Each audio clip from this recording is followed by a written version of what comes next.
3 minutes after 6. Recording in progress. And I think the very first thing that we have on our agenda is for the public hearing on the item. And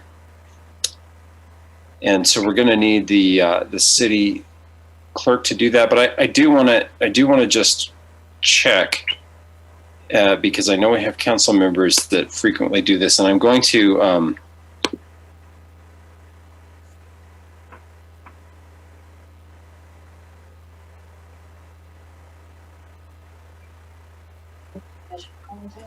Was it just me or did everybody lose him? No, yeah, I think we lost him. He was leading up to something there too. Wonder if he's going to use the phone trick.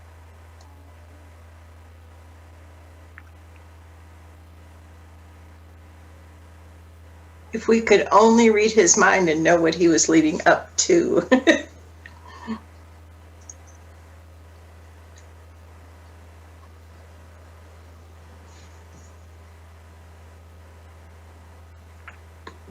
Council members, I don't know what happened.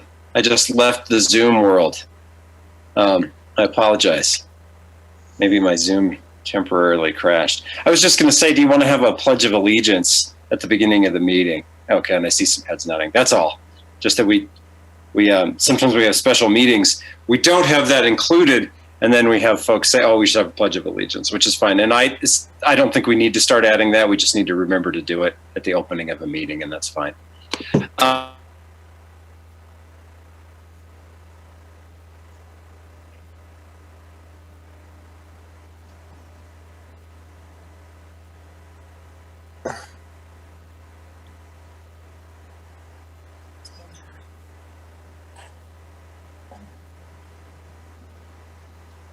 Did everybody just lose him again, or is it just me?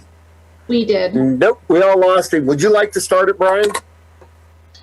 Sure, you bet.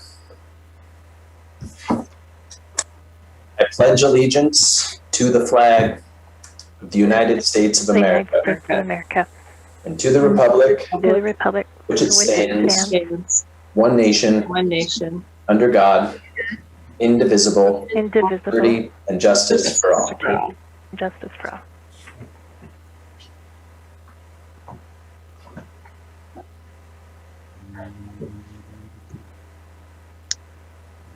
Thanks, Brian. So, Nancy, as long as we still are without Paul, how about if you do the announcement for the public hearing? Okay. Notice is hereby given that a public hearing of the Laramie City Council will be held Tuesday, June 8th, 2021, 6:00 p.m. via Zoom webinar, ID 869-3014-9940, passcode 514218 from City Hall, Council Chambers, 406 Ivinson Avenue, Laramie, Wyoming, for the following purpose: resolution making appropriations and authorizing expenditure of funds to cover expenditures of the City of Laramie, Wyoming for all funds for the fiscal year of July 1st, 2021 to June 30th, 2022. Revised title in the second notification stated Resolution 2021-40, fiscal year 2022 budget appropriations. All information relative to this matter is available for review at the City of Laramie City Clerk's office at 406 Ivinson Avenue, Laramie, Wyoming. Anyone wishing to be heard should be present or may be represented by his or her agent at the meeting. Thank you, Nancy. Do you know of anyone who signed up to make comment for the? I did not receive any requests ahead of time, Vice Mayor. Thank you. And I don't see any raised hands in our participant list. So I believe we can go ahead and close this public hearing without objection. Okay, thank you. So now we're going to start our special meeting. Councillor Schuster, given you're in the our budget committee, you want to go ahead and read the announcement for our budget? Councillor Somerville, did I mess up? I apologize. Okay, thank you. I'm going to read the notice.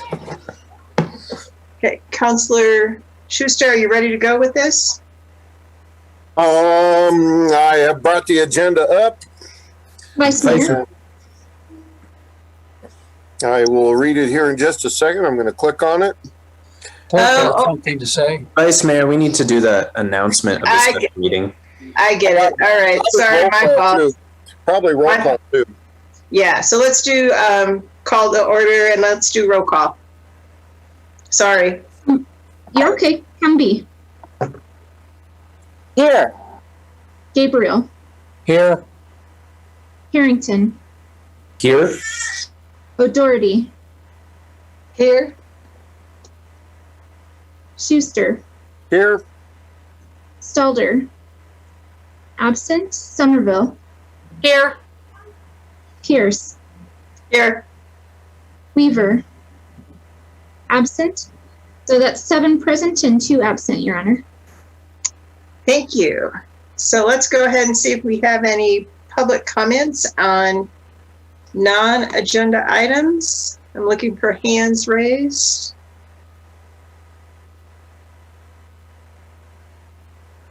I don't see any. City Clerk? Vice Mayor, if I could just read the notice for the special meeting portion of tonight. Sure. Sorry. We're going to get through this no matter what, right? Yeah, you're good. Notice is hereby given that a special meeting followed by a work session of the Laramie City Council will be held Tuesday, June 8th, 2021, 6:00 p.m. via Zoom webinar ID 869-3014-9940, passcode 514218. City Hall, Council Chambers, 406 Ivinson Avenue, Laramie, Wyoming, for the following purpose. First, resolution making appropriations and authorizing expenditure of funds to cover expenditures of the City of Laramie, Wyoming for all funds for the fiscal year of July 1st, 2021 to June 30th, 2022. Revised title, Resolution 2021-40, Fiscal Year 2022 Budget Appropriations. Number 2, Resolution 2021-41, appointing 2 members to the Laramie Regional Airport Board. And number 3, adjourn. Great. Thank you, City Clerk. Okay, Councilor Schuster, I believe it's time for you now. Thank you. The title is Resolution 2021-40, Fiscal Year 2022 Budget Appropriations. I move to approve resolution number 2021-40, making appropriations and authorizing expenditures of funds to cover the expenditures of the City of Laramie, Wyoming for all funds for the fiscal year July 1st, 2021 to June 30th, 2022, and authorize the mayor and city clerk to sign. Second. That was seconded by Councilor Somerville. All right. Do we have any comments? I'm forgetting Jen's title, Deputy Person Wade. Yes, I think that sounds wonderful, Vice Mayor Pierce. And with your permission, Vice Mayor Pierce, I do have just a couple of comments and wrap up to this year's budget. Okay. This is, again, the culmination of what was a really fruitful and hopefully engaging budget process for fiscal year 22 for the City Council. As you'll recall, we distributed the City Manager's recommended capital and investment and construction plan at the end of March, and the full recommended budget at the end of April, well in advance of the statutory requirement. We held 4 work sessions where the budget was reviewed with the city councilors, and you had the opportunity to engage and ask questions. Those work sessions were held on April 13th and 27th, as well as May 11th and 12th. Additionally, there was a special meeting on May the 11th where councilors had the opportunity to propose motions to make changes to the capital budget. No motions were proposed at that time.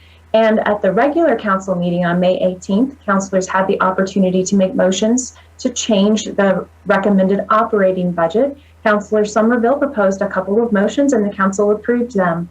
If you will recall, on the meeting on May 18th, staff also disclosed to you several amendments that were necessary to the capital budget to adjust it for bid awards that had come in over the budgeted amount. There have been no other changes made to the recommended budget other than that of those approved by and disclosed to the council. The city did publish a notice of this public hearing as required by statute in the Boomerang on May 27th, May 30th, and June 2nd. And with our thanks for a productive budget season, we ask that you approve the resolution this evening.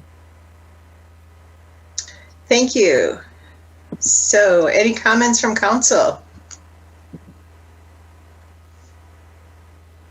Councilor Somerville. Thank you, Vice Mayor. Just a thanks to the staff. Just really appreciative of the continuing improvements in the budget book and the information that goes out to the public, making it a very large budget more easily digestible to all of us as well. So just a thank you, and a thank you for the work you've done during the last crazy year on top of putting a budget together.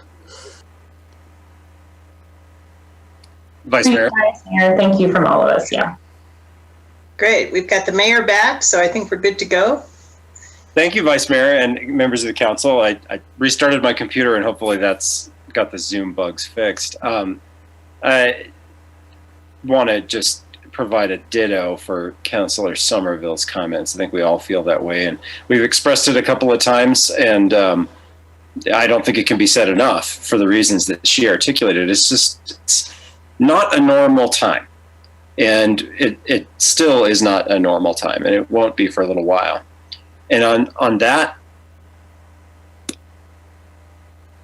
tip of the topic, I just want to bring this up again, because I think we need to do that every time we have this conversation, is that there are future budget meetings forthcoming this year for the City Council, because there are other aspects to the budget that we're going to have to take a look at. We've had a number of readjustments and reevaluations of the budget from our city staff, and discussions about that as a council over the course of this year, because it's been, again, very unusual.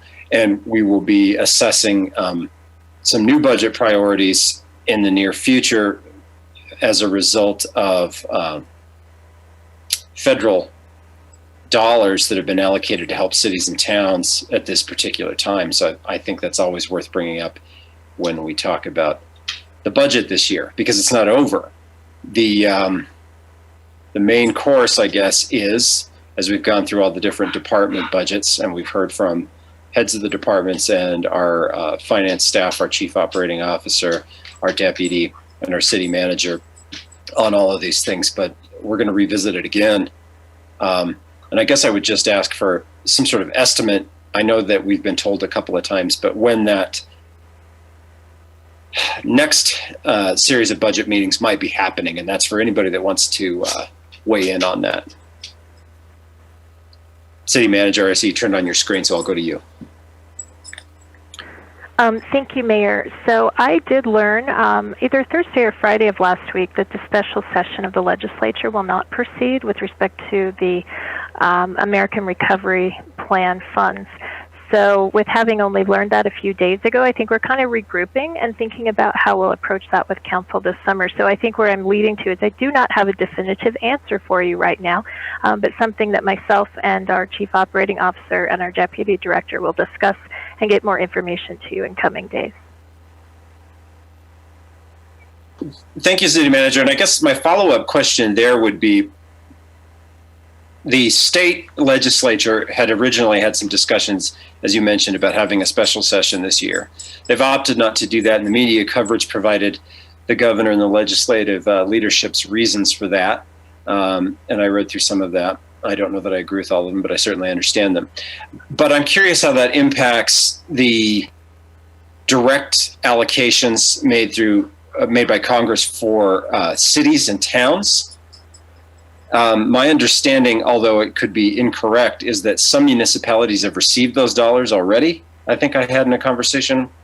Do you have any information about that in terms of how the legislative decision not to have a special meeting impacts those direct allocations to cities and towns? And if you don't, I understand you'll find out and let us know, but if you could address that. Sure, I'd be happy to, and I'd invite our Deputy Director and Chief Operating Officer to jump in if they have any more current information. As you know, there are two entitlement communities defined by the federal guidelines for a variety of reasons. Those are Casper and Cheyenne. Those communities, being over 50,000 in population, will receive direct allocations from the federal government.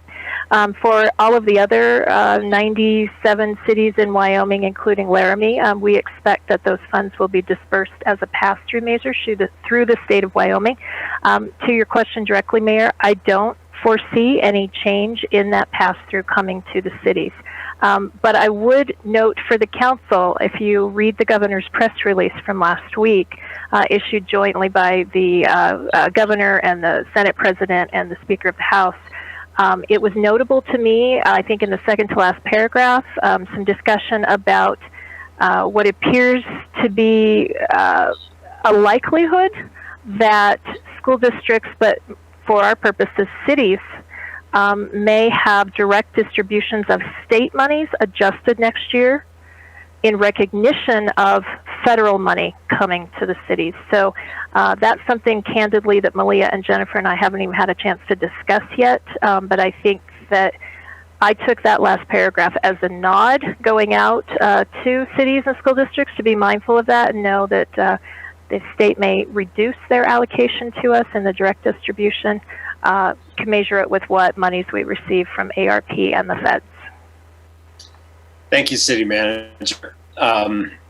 Council, I apologize, but these answers keep generating questions for me. So, City Manager, I think my follow-up would be getting to my original point here, which is that we're probably going to have to be, as a council, looking at different budget decisions throughout the rest of the year. And if, as we fear, I think it's fair to say that the direct distributions from the state will be adjusted to reflect federal direct distributions, I'll call them for lack of a better term. If that would require any additional council deliberation and action this year in preparation for that adjustment that we anticipate the legislature making next year. Mayor, I think the direct question is it's very likely, yes. We just don't have enough of a plan yet to know when we'd be back in front of you. Fair enough. And I see that Chief Operating Officer Brown has turned on her camera, so I'll turn it over to her if she has anything she wants to add. I think that most of this is going to really hit in 23 and 24 and not in the budget in 22. I mean, the cuts are going to be in 23 and 24 and our budget's going forward more than 22. However, we may have some adjustments in 22. I think with the funding, for me, one of the reasons we were waiting for the special meeting was we wanted to not duplicate programs that the state had. And so we were hoping that they would come up with some of the programs they would have so council would have latitude on making some decisions, and that seems to going to be delayed. And so that's another issue that Janine and I were going to have to, and Jen are going to have to explore what to do now. Thank you. I think that helps provide us at least with a picture of where the staff thinking is at so that we can anticipate what's coming next. And some of it seems to be unknown, and we're going to need to wait to hear more. Councilor Harrington. Thanks, Mr. Mayor. City Manager, I've been having a few conversations with members that were on the that were fairly active in the Thrive plan. And those conversations largely circled around sort of reconvening that steering committee group with sort of as the positions have changed, there would be a few new faces, but I think convening that group to see how we could use those ARP funds more effectively to really, lack of a better term, find the low-hanging fruit, things that we could maybe check off of our Thrive list with that fund, or with that sort of, as the mayor said, direct distribution from the federal government. And I just want to make sure I'm hearing this correctly. The expectation is probably far less exciting than that, and that we may instead be looking at sort of squirreling that money away. to sort of compensate for a lack of funds in the coming years. Is that right? Through you, Mayor, Councilor Harrington, I think that is partially right, I guess I would say. As Malia said, we're looking into the next biennium, but if we are foreseeing reductions in state funding in the next biennium, then it would probably behoove us to be conservative and cautious with the federal money coming through the American Recovery Plan. That being said, and you know that we always take a pretty conservative approach, Council. But with that being said, Councilor Harrington, to your other point, we've also had conversations generally about outcomes that Thrive suggested we pursue sort of secondary and tertiary activities in the community. And we know that the ARP funds are infrastructure driven, with broadband and that being categorized along with water, sewer, stormwater, et cetera. So that's certainly in the back of my mind. I wouldn't be opposed to reconvening the steering committee. As you all know, we've not followed through to reboot our economic development plan working with the consultant, nor do we have to, frankly, if we were to reconvene the steering committee and look at those secondary and tertiary action items. Broadband seeming to kind of rise to the top of the list. As you know, the Thrive Plan recommended that we complete as a broader community, not just city, but with our county partners and other folks, an actual broadband assessment and maybe plan for moving forward if that assessment reveals insufficiencies.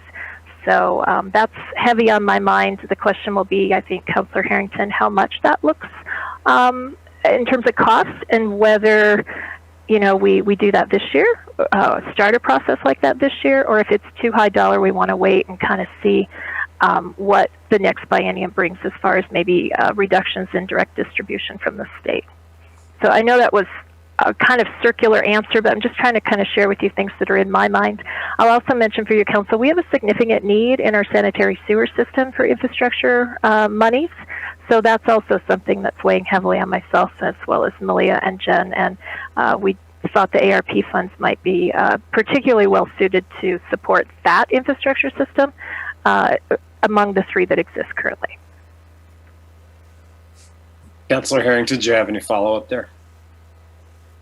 I think, I guess not really. I think that, it's of course disappointing. I think we were all fairly optimistic about what could potentially come of that sort of unique instance of funding.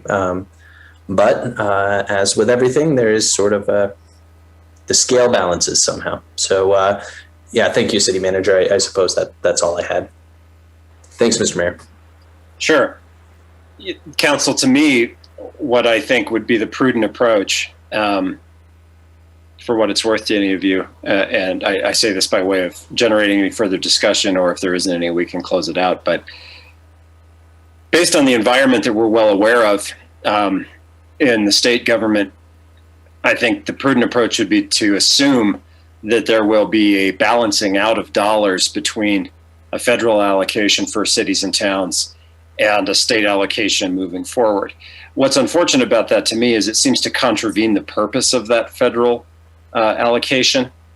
And essentially, instead of allowing for an opportunity to backfill needs for your community, I think what I'd be safest anyway in communicating to constituents is that it's a break even, as the state's using its current fiscal challenges to justify any number of moves, including this one, which would mean that we won't be in any different position than we would have been.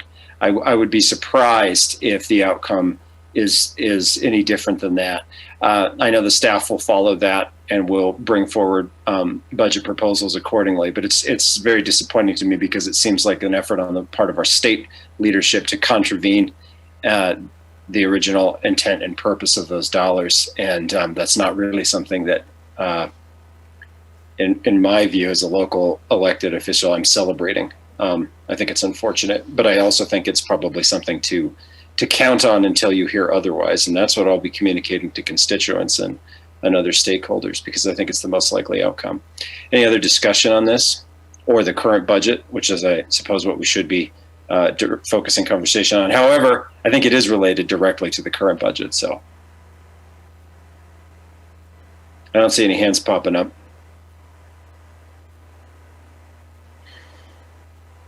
Well, we'll follow this closely, and we look forward to hearing whatever the developing information is. I do think it changes the direction of some of the discussion we wanted to have. Councillor O'Doherty.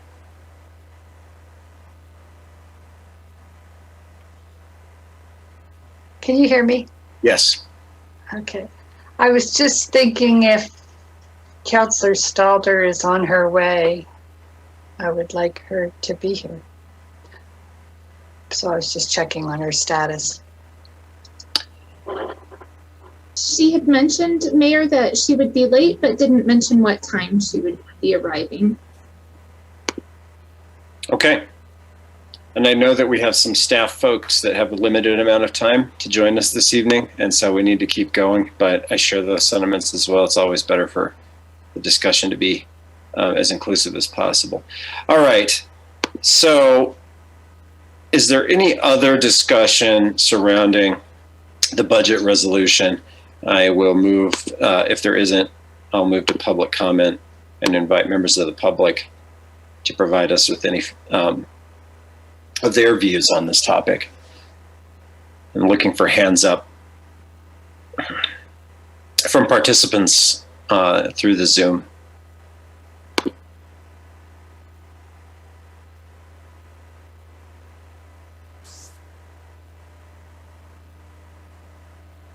City Clerk, I don't see anyone raising a hand in the attendees, and I'm just checking with you to see if you've been notified one way or the other. Okay.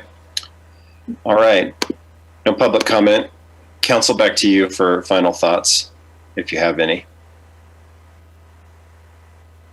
Yeah, I'm not really seeing a lot of firecrackers and balloons of celebration going up, but we are, of course, doing what we need to do, which is following state statute and setting and approving a budget. So, City Clerk, can I have a roll call on the resolution? Cumby, Yes. Gabriel, Yes. Harrington, Yes. O'Doherty, Yes. Schuster, Yes. Stalder, absent, Somerville, Yes. Pierce, Yes. Weaver. Yes. That's 8 yeses, 0 nos, and 1 absent, Your Honor. Thank you. That motion carries. Now moving on to the next portion of the agenda. Do I have a council member that would like to read the motion? Councilmember Somerville. Thank you, Mr. Mayor. I would move to approve Resolution 2021-41 to appoint Robert Southard to the remainder of a term expiring December 31st, 2021, and Malia Brown to the remainder of a term expiring on December 31st, 2023, and authorize the mayor and clerk to sign. Second. Motion and a second from Councilmember Somerville. Council members, Councilmember O'Doherty. Should the motion include something about the airport board? Yes. Councilmember Somerville, I don't think I heard you read into what board we were appointing folks to fill the remainder of the terms for. So if Mr. Mayor, I would amend that motion to clarify appointment to the Airport Joint Powers Board. Thank you very much. Does the second concur? Councilor Harrington, that was you. I do. Yeah. All right. Thank you for the point of clarification, Councilmember O'Doherty. We don't have a staff person other than the city clerk. I'm going to spare her, and I'm just going to say the airport board has recently gone through a number of upgrades and increased both the footprint and some of the things they're doing out at that facility, which is, of course, very important to the city of Laramie. and we need to make sure that a full board, full quorum of the board is available. And in this instance, that's what we're achieving. So these will be temporary appointments to that board so that they can keep things operating out there with the new airport manager as we move forward in the next couple of months. And we'll hear more information as the council moves along. I would ask again if there's any questions or comments. And I invite the city staff if anyone wants or wishes to add anything to this, but I think that pretty much clarifies it. Council, over to you for any questions. All right. Is there public comment? Looking for attendees. Seeing none. City Clerk? Humby, Yes. Gabriel, Yes. Harrington, Yes. O'Doherty, Yes. Schuster, Yes. Stalder,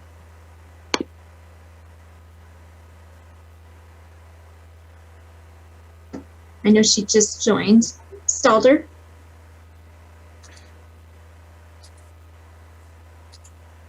absent. Somerville, Yes. Pierce, Yes. Weaver. Yes.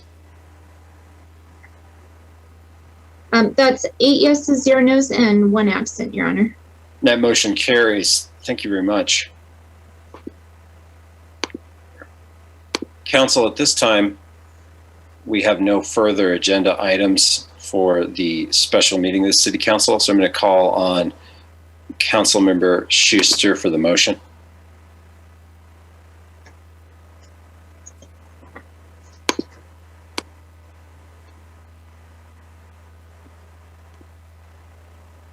I'm sorry, I thought I had the mute off. I move we adjourn from our special meeting and go into our work session. Second. The motion and a second from Councilmember Harrington. All council members indicate your vote by raising your hand or saying aye. In favor? Aye. Aye. Any opposed? All right, motion carries. The meeting is adjourned. We'll now convene our work session for June 8th, 2021. We'll be discussing matters regarding the Tourism Coalition. And Honorable Mayor, City Council, can you hear me all right? yes, Yeah, this is Todd Fieser, Assistant City Manager. Just wanted to give a quick introduction for Terry Bennett before she got into our presentation. But as you may or may not be aware, Brian Harrington and myself were able to participate with a relatively fantastic group of folks that were very interested in how to sustain Laramie's tourism and make improvements so that we can continue to capitalize on that valuable economic entity that comes and visits our community. It was facilitated by Carrie Bennett, and it's the first time I've been part of a meeting, facilitated set of meetings, but I can't tell you what a fantastic experience that was, that it kept us on track and was able to keep everybody focused and moving forward as we went through. But without any further discussion, tonight, Carrie will recap the results of the Laramie Tourism Coalition and talk about the purpose, the membership, the makeup, the key findings, and potential next steps that resulted. And then we'll go into some question and answer after that. Carrie, are you ready? yes. Thank you, City Manager. Carrie, I see that you've joined us and you're here with your camera on and everything, and you've unmuted. So welcome and thank you for your work. And yeah, tell us all about it. It's super exciting to be here. Conversation started with this Tourism Coalition, as you all know, as a product of the Thrive Laramie plan. And then we got COVIDed and things were put on hold. So I feel like this is a long time in the making from those initial ideas. And now it's just such a pleasure to be with you. As Todd mentioned, I'm the facilitator for the project. So I am a messenger of the coalition. It's odd for me to be presenting because normally I'm the one kind of taking notes and wrangling the group. But it's a real pleasure to just get to share the results of their work with you all today. and then kind of toss the ball back into your court to say, what is it, given this work, what do you want to do next? So I think we have some slides to share. City Clerk, are you the master of the slides for this? Perfect. So before we jump into the details, just wanted to acknowledge, you can go ahead and go to the next slide. Just wanted to acknowledge the kind of groups that came together to make this effort happen. This was a collaborative effort with the City of Laramie and the Albany County Tourism Board. And then my role was funded and supported through the UW Ruckelshaus Institute and funding from the Institute for Innovation and Entrepreneurship. So it was a really great synergy of efforts in this and timely kind of combining of resources, which was exciting. Next slide, please.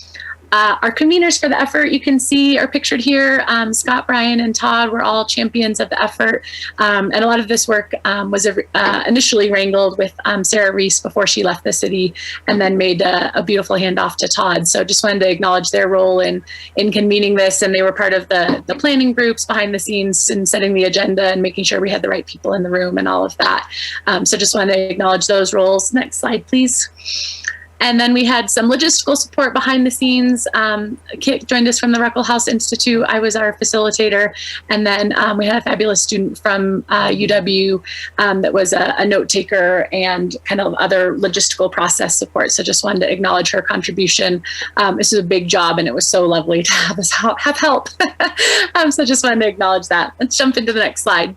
So our purpose, why we came together, was to, building off of the momentum from the Thrive Laramie plan, really identify the wonderful assets that draw visitors to Laramie. And then from there, look at ways that we could better coordinate and leverage those resources in a way that would attract more visitors and then kind of keep them here longer so we could capture more of the spending and kind of energy that visitors bring. And with that, wanted to balance it with sustainable practices so we could kind of maximize the economic and social benefits, but minimizing potential downsides and unintended consequences, thinking environmentally or social impacts, et cetera. And then the last piece that is always a part of groups that I facilitate, but I felt like was particularly strong in this one, was just developing working relationships and partnerships so that this work would continue formally and informally into the future. Folks just knowing one another and having those connections is incredibly powerful. So we'll talk about what that looks like. Next slide, please. So before we jump into what the coalition landed on, you all are people who love this community, live here, have invested here, or are providing your service through your leadership. Consider just for a moment what it is that makes this area so special to you and that might be attractive to outsiders.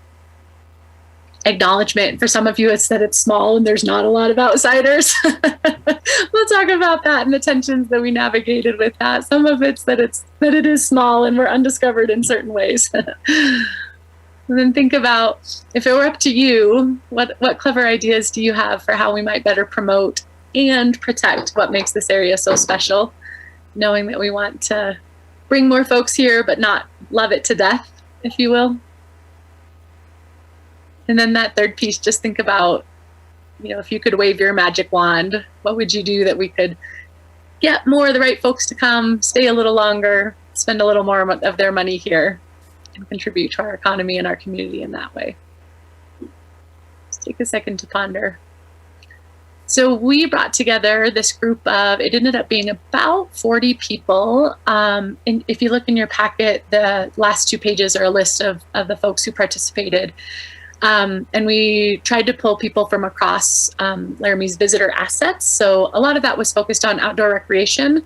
That was a key piece of the Thrive Laramie plan, is saying that there's some untapped resource there in terms of attracting people here for outdoor recreation. But we also had folks from museums, from the art community, from the university. We had folks from lodging and dining. So it was a broad mix, although heavily tilted for outdoor recreation. We really focused on developing ideas to sustainably attract more visitors and capture more of their affection, their love of the community, and also their money with each of their visits. And we were careful to kind of stay in our lane, that we weren't going to replace the tourism board, Main Street, the chamber. All of those things are important. We're just looking for opportunities for synergy, not a duplication of efforts. We made it clear we weren't about debating motorized or non-motorized trail use, important topics, not one that we were going to tackle. And at the time, we started meeting in December, and COVID regulations were really a hot topic then, and we made it clear to the group that that was not on our plate to discuss. I know that you all got hit with a lot of those things, and then within the coalition, we kind of just put up the walls and said, let's focus on our piece and think about when COVID is done, what will this look like? So next slide, please. To give you a big picture look at the process, over about 5 months, starting in December and ending with an asterisk because we're not quite done in April, we brought this group together for a series of meetings, and you can see these steps going from what's the problem and kind of building our collective understanding to it, or of the problem or opportunities, thinking about what values were important to us and anything new we were to try, and then started brainstorming what might we do, like what creative ideas can we come up with to improve on the status quo. And then we started wrestling with how might it work, like kind of evaluating things more, prioritizing, really looking critically at our initial brainstorm list to say how impactful might it be with different lenses. And then in the end, we said, what can we commit to do and how can we collectively support the work? So that wrapped up in April, and part of what the group decided, we can talk about more about this later, is that the group wants to get together again in the fall. And we did find out there's funding available for at least one more meeting, and hopefully future meetings quarterly or at least twice a year to continue the conversations. And the group of stakeholders was interested in that. So we narrowed it to give you these recommendations today and hope that they will be acted upon. And also the group says this is iterative and they want to keep coming back together. So next slide, please. So as far as our key findings, and these are detailed more in your packet, one is that we know Laramie is a driving destination, although Laramie is not always a destination, but people tend to arrive here by car, and oftentimes they are passing through on their way to somewhere else. And whether that's somewhere else like the Tetons or somewhere else like Snowies, they may or may not spend much time in downtown or taking advantage of other aspects of the community. They're often just passing through. We also learned that a lot of the best of Laramie is kind of a well-kept secret, that you have to learn about things through word of mouth. There isn't necessarily a huge online presence for all of the kind of assets that we have here. And so it's great that if somebody is in a bike shop or at a restaurant and they're chatting with somebody, they can kind of have the curtain pulled back and learn about a lot of that great stuff. But there's a barrier there, right? That people may not actually get tapped in to hear about that. So that was another one of the findings. Let's go to the next slide. We are aware that there is a lot that brings folks here, and also that those are sometimes siloed. So somebody might come here for the outdoors, for example, and not realize what good opportunities there are for food and drink or place to stay, historic, whatever, those different aspects. Or they might come here to visit a historic site and not realize, again, just down the road, there's a great outdoor opportunity. This is an image from the revamped tourism board website. If you haven't had a chance to check it out, I strongly encourage it. It's beautiful. And so I stole the image from this because it was really important in our findings to say, like, people come for one thing, but if they could explore more, that would be a real benefit. They would really love the other things there are to see here. So that was important for us to recognize. Next slide, please. And then the last piece, and this is really important, is that our stakeholders were very excited to promote our community and encourage people to visit, to move here, all of that. And also they hold it with this great tenderness and I want to say protectiveness, that they don't want Laramie to be loved to death.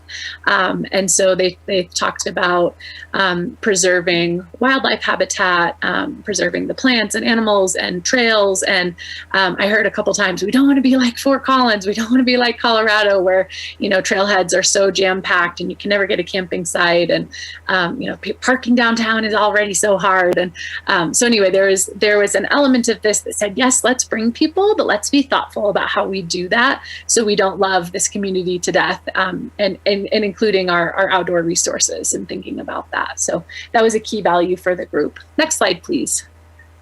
So based with that, we started with over 40 ideas from our brainstorm and have kind of narrowed it down to and prioritized to land with 6-ish. You can see my heading there, recommendations. And some of these are very dense.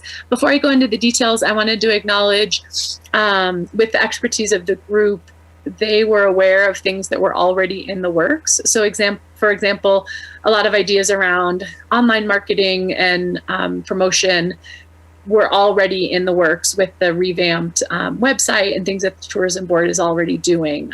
Similarly, the wayfinding and signage that's in the works currently for the city, people were aware that there was a committee working on that. There's beautiful designs and plans already in place. So again, some of those ideas that came up, they didn't prioritize in this final ranking because it was like the wheels were already turning on those. They didn't need to lean into them more.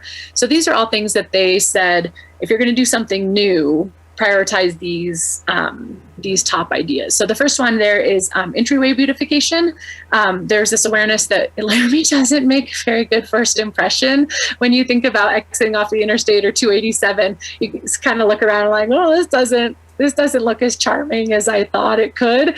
But if you get in just a little further to town, you can see what a wonderful place it is. So that was a big push in saying we can improve the impression we make and draw people into town with entryway beautification.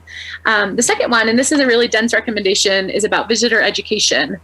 And there's a kind of a twofold piece to that. One is promoting the opportunities there are, and also the idea of responsibility. So it's promoting, if people are at a trailhead, that there can be signage that promotes, hey, did you know when you're done with this hike or when you're done with this climb or whatever you're doing, head into town and here's some great places to check out.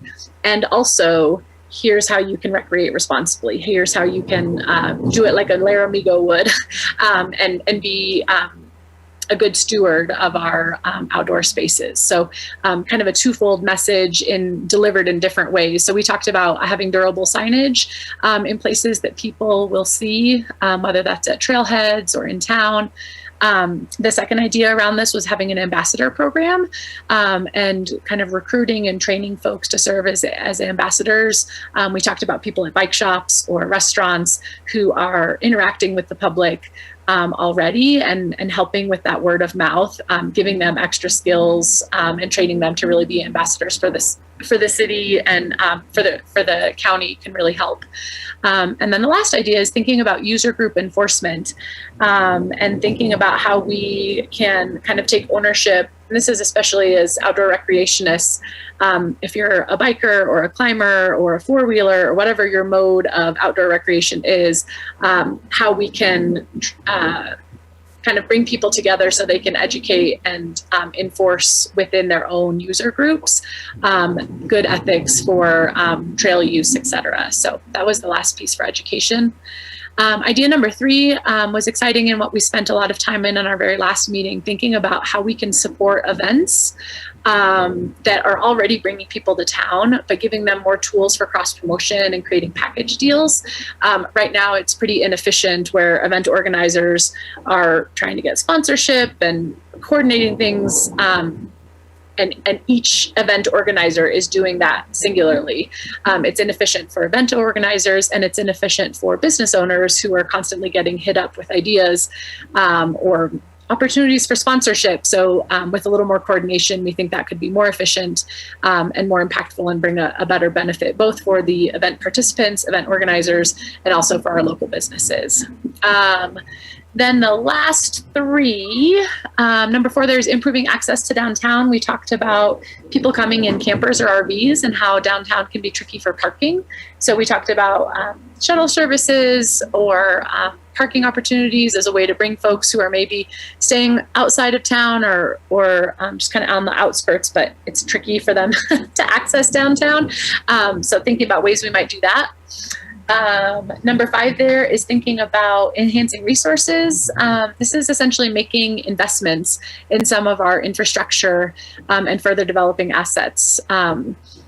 This idea didn't get flushed out as completely. We felt like the other ones would be more impactful, but the group really acknowledged that investing in our tourist infrastructure has the potential to reap rewards financially for the city and also benefit locals as well. And then the last part is what I alluded to before. They really want to maintain these partnerships and communication that we started with the coalition, that we built and continue to enhance in the coalition. So the plan right now is to meet again in the fall after some ideas that we've talked about have been implemented, and kind of check in of what's new after a summer of events, et cetera. What new ideas do they have, and how can they continue to work together? So those are the big six. And I think with that, let's go on to the next slide, because I have a slide for this.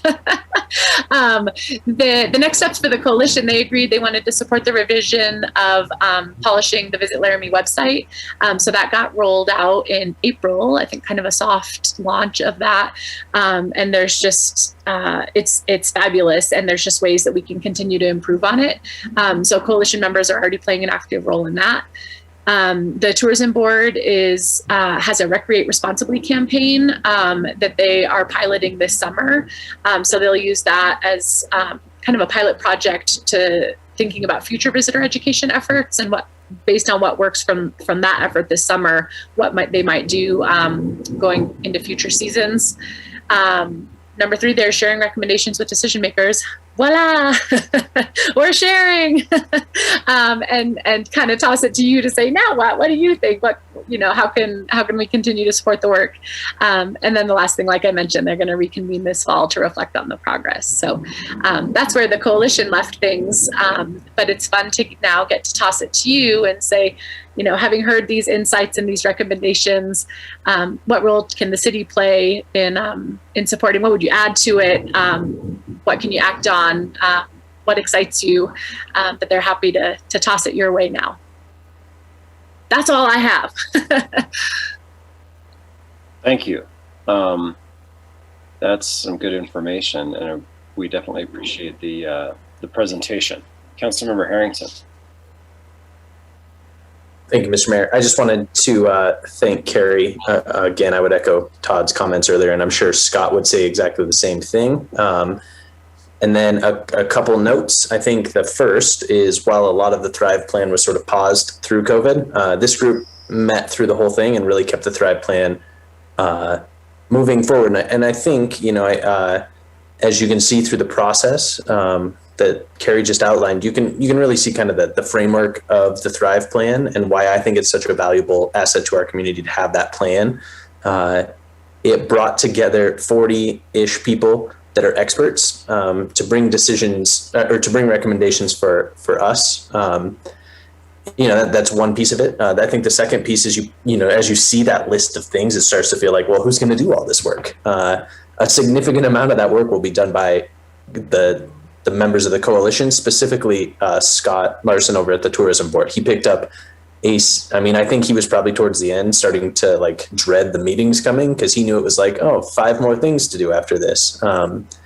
So, when we talk about car traffic is the most significant way people are visiting Laramie, that was all data driven from data the tourism board Visit Laramie had collected and was able to share with this coalition. So all of those things are well founded, not only by sort of the anecdotes of the experts in the field, but also by the sort of the metrics that they were able to collect and will continue to collect, I think, with even more specificity moving forward.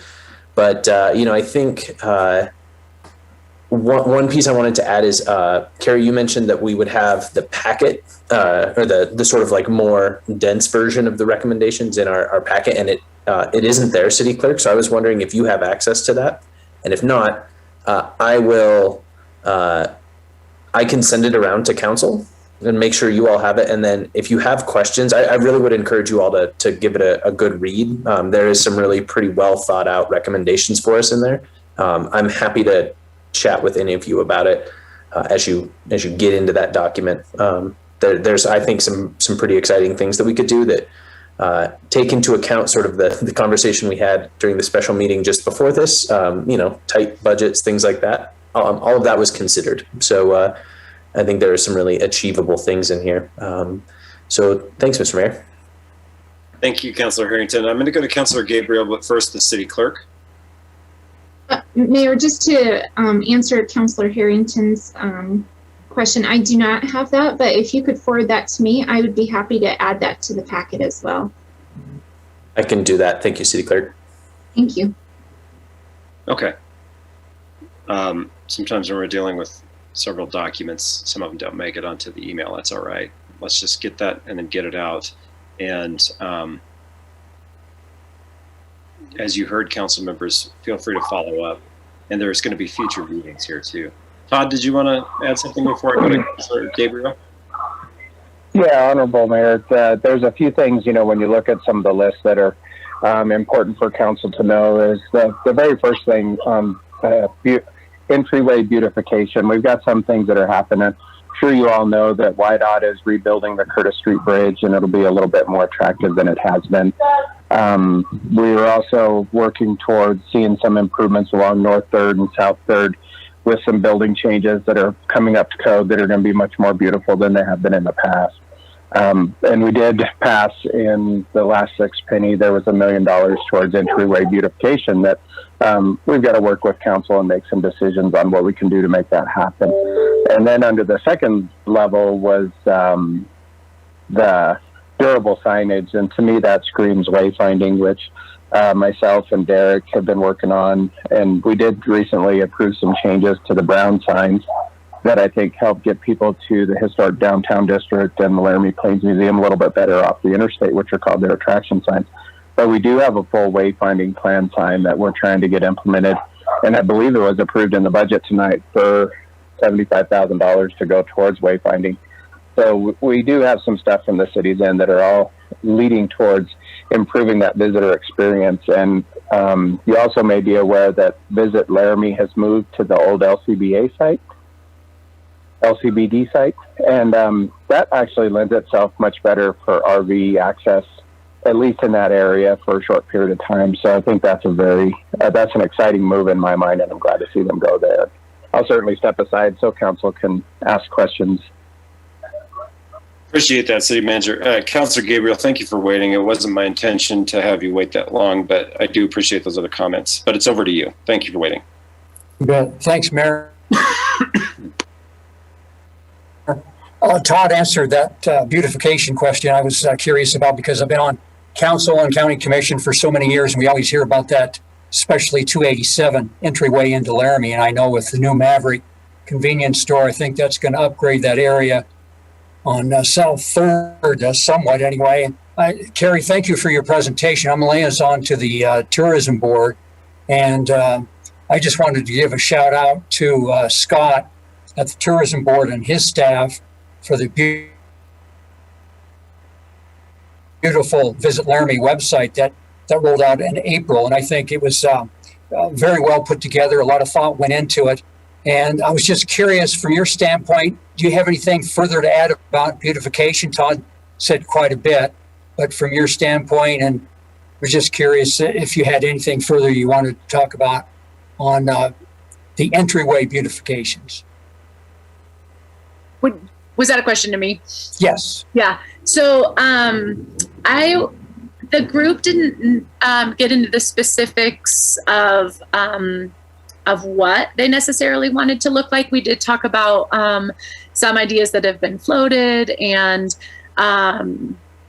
we had some, I'm remembering now, we had somebody from the Geology Museum that talked about different kind of natural features and stones and different things that could kind of improve on those artistically. It was interesting kind of brainstorming, but we didn't get into the specifics. The group's recommendation was just do it. Make them look better. And there's a commercial aspect of that makes it look like the city starts there. But then there's also signage or art or sculpture or whatever else that something that just lets the community put its best foot forward and helps draw them into town, that they get off the highway and say, oh, this is a place I want to check out, and not just get gas and get on the highway again. So that's all that I would add. And I would echo on the tourism board side, Brian's comments, and every meeting, Scott was like drinking out of a fire hose and going, "Oh yeah, we've already got somebody working on this, and we could certainly do more of that," and certainly was taking on a lot. So I see the potential of working together, both with the tourism board and the city, kind of collaborating on it, and just appreciate the enthusiasm on all fronts to take on some of these things. Scott, you're here. Great, thank you, appreciate it. Thank you, Councilor Gabriel. Would you like to add anything to this discussion before we get further into council questions? I don't know that I have anything further to add other than to echo a lot of the comments that have already been made. I do want to extend a thank you, though, to the city for their partnership in this process. It's been really helpful for us and for our team, right? We definitely picked up the torch and ran with the redesign and the rebrand and that sort of thing, and we provided lots of data insights, but great things take partnerships to be effective, and I think that the city's been a fantastic partner through all of this, and I'm looking forward to seeing more of that. I think it's been insightful for us. It's added value to what we do. It's helped us reprioritize a couple of things that were on the radar but maybe got bumped forward a little bit. It's been a really helpful process for us as well. So I'm happy to take any questions that you all have, but just want to extend that thank you for that support and that partnership. Thank you, Scott. And I'm going to move to another council member here, but I just quickly want to say that one other key part of that partnership is for you to understand and feel completely comfortable in serving as a check towards what's realistically achievable and what we have the capacity for as we make recommendations and, provide what we may think are fantastic ideas. We look to you for leadership on helping us to make good, achievable and realistic suggestions as we move towards seeing what we can do with these recommendations. I appreciate your being here and your comments, and I'm going to move now to Council Member Schuster. Thank you for waiting. Thank you very much. We do have some other partners in this because 287 is much better looking than it used to be 10 years ago. And the county helped us out immensely with that. I heard people talk about the Maverick. We're putting in soccer fields. It would be a nice green addition down there. So a lot of this has been in partnership with more than just the city of Laramie and Albany County, and the tourism board have just made fantastic strides. Because if you'd have saw the 287 20 years ago, 10 years ago, you'd have thought, oh my goodness, what am I driving into? And it has gotten a lot better, even with just the tree planting and the bicycle trail that goes clear out to the Albany County Fairgrounds. Just fantastic things. And it's going to take several more years, just like you said. Bit by bit is what we're going to need to do. Two things that one thing is information, and it's going. We got Pilot Hill. I started out on that committee. Brian Harrington's on it now, and it's going to be a fantastic addition to be attracting more tourism. And I joked about it, buying an old UW school bus and putting a trailer behind it, haul bicycles to the top so they could ride down, because a lot of us would be able to ride down that hill. I don't know how many of us on this group, this city council, could ride up that hill. So as a youth here in town, a very younger age, we rode that a huge amount on both bicycles and dirt bikes up that hill all the time. It was just, it's beautiful out there to see the wildlife. People just don't realize how much wildlife's on that hill because you just never see it. So it's a thing. The other thing I'd love to see, I was in a different state, and their ski area during the summertime allowed mountain biking down the ski area. I'd love to see if we could do something like that on Snowy Range, but I know that the Forestry Service owns the property and the ski area just leases it. So I don't know how much that could come happen, but I think we just have so much untapped here that just absolutely phenomenal. Thank you. Well, thank you, Councilor Schuster. And leveraging all of those things that you mentioned and finding ways to leverage them seems pretty key. And that was part of what we're trying to do with the project. Councilmember Harrington. Thanks, Mr. Mayor. Councilor Schuster, I hope you're not joking about that bus idea. We will all be taking you up on it. And then I just wanted to add that Snowy Range Ski Area was invited to that to the coalition early on. I had identified exactly the same thing as a potential opportunity. And then just as a, sort of an aside, Sarah Brown Matthews from Pilot Hill was a part of the tourism coalition. Councilmember Harrington, what sort of feedback did you get from the ski area? I can speak. Yeah, go ahead, Carrie. I was going to say, I can speak to that. The timing ended up being a real bummer because our first meeting was in December. And so for a lot of our folks, seasonally, the timing of meetings, all of that was tricky. So I think that we had just a little bit of participation from them on like one survey, but otherwise didn't have active participation throughout the coalition. And I think most of that is because it was during their busiest season. So we had the same challenge with a lot of our retail and restaurant shops. It was impossible finding a time that would work for everybody. So we had folks more dropping in and out. So there's still definitely some untapped resources there. And would be great to reach out to folks kind of with those same ideas now that they're not in the middle of ski season, because the bulk of our work happened in the middle of their busy season. So. Yeah, that's understandable. There's a winter sports season, there's a summer tourism season, there is the holiday season. There's not really a sit down and work on long-term strategic planning season. Other comments, questions? Councilmember O'Doherty. First, I'd like to thank Carrie because I've heard such wonderful things about how you facilitated those meetings.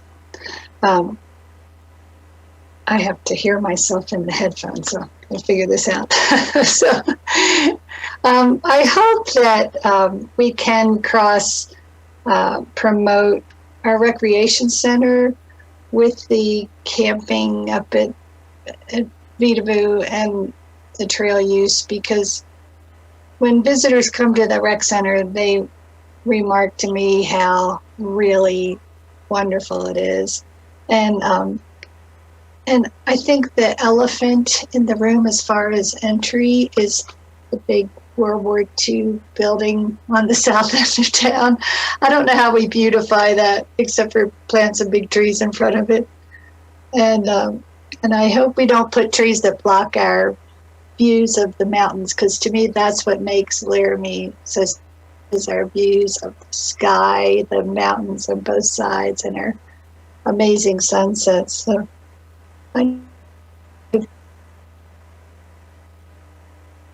Thank you. Other discussion about this, again, with the recognition that this is probably also a topic that will be revisited in the near future as we fine tune it. It seems to me that a community like Laramie, where on a given day you could go hiking, mountain biking, fly fishing, go to a Division I football or basketball game, and then go downtown and eat at a huge variety of restaurants and go shopping at a huge variety of specialty stores, has a lot going for it in terms of leveraging assets for a tourism industry. And I think we recognize at the city council level, at the county commission level, I think our state legislators and all the other partners recognize those things. But having all those elements in place is not the same as having a coordinated effort at marketing that out for tourists and tourism. And it does seem like there's more that we can do with all the gifts that we have. And so I'm interested in seeing more thoughts and more ideas. I'm keenly interested in how we might need to partner with the Forest Service and coordinate some of our efforts with them. That seems like something that should be initiated, or maybe probably already has been, and find out how we can do the best job of being partners. Please, I see a hand up. I'll go to Carrie, then I'll go to Councilor Schuster. Go ahead. Yeah, I was tickled. We had two representatives from the Forest Service that regularly attended meetings, Aaron and Mary Grace.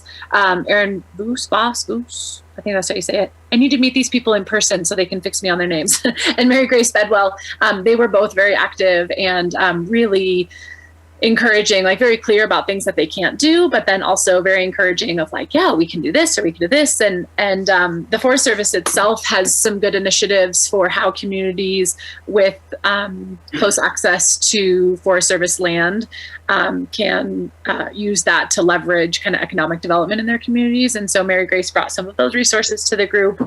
And there's definitely a willingness and awareness from their part. So you're singing the right song, or they're on the same page. I don't think it's going to be a hard sell. There's just always the capacity issue. So the more we can do through partnership, they can help us navigate the red tape if we can kind of provide the rest of the oomph. They were great partners. Yes, let's keep doing that. And of course, it occurs to me I didn't even mention mountain biking, cross-country skiing, snowshoeing, hunting, all of these things that are 20, 30 minutes away or less. Councilmember Schuster, thanks for waiting. Thank you. Just after Brian, Councilor Harrington's comment. Oh, wait. We can hear you okay. Okay. I'm sorry. I figured I was muted again, was talking to nobody. No. When Councilmember Harrington was correct, I really thought about that. And I had several friends on the forestry division, and I talked to them about it. They said, well, it'd be a great idea, but you have to buy a permit to be able to do this. And I thought, really? So now I'd have to have another thing to be able to do something like that.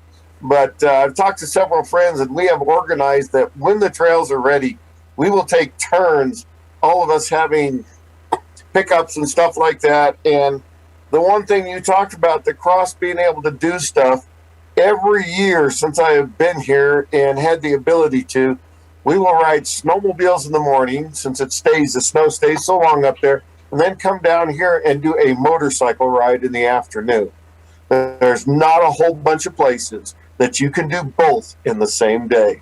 And again, like you, I have a very, very nice mountain bike and enjoy the immense on it. And always take groups up every year to Turtle Rock up at Vitavu. Is just an excellent mountain biking trail to go on. Thank you, guys. Yeah, no, I appreciate that. Yeah, you pick the season and you could package a whole weekend's worth of stuff, not get to everything. And I think it just speaks to what we have here and how coordinated, kind of cross-marketing efforts seem like they could really bring in some benefit to this community. The interest in that type of recreation seems to be increasing, not going the other way. So the timing's good. Did I see some other hands or? Mayor Weaver, I'd like to chime in if I could. This is Scott. Sorry, I don't have the ability to raise a hand. But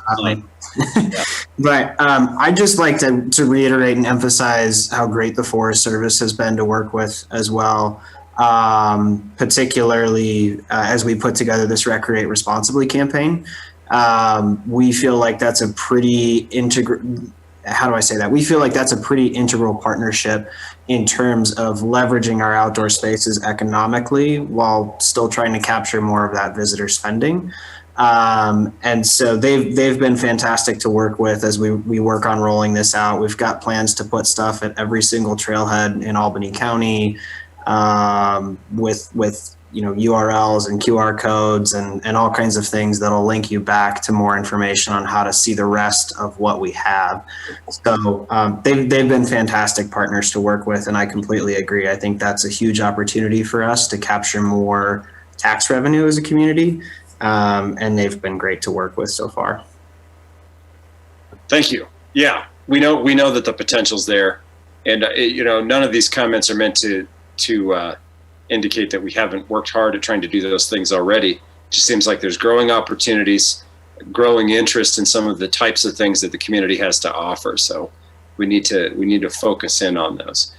Other questions or comments around the table here? Questions for Scott or Carrie? Or it's a really interesting conversation. I think there's almost this idea that there's so many positives that sometimes it can be difficult to decide where do you want your first step to be. I think the first step was in having this coalition of stakeholders get together and hammer out some of these suggestions. But of course, then the second piece is the implementation.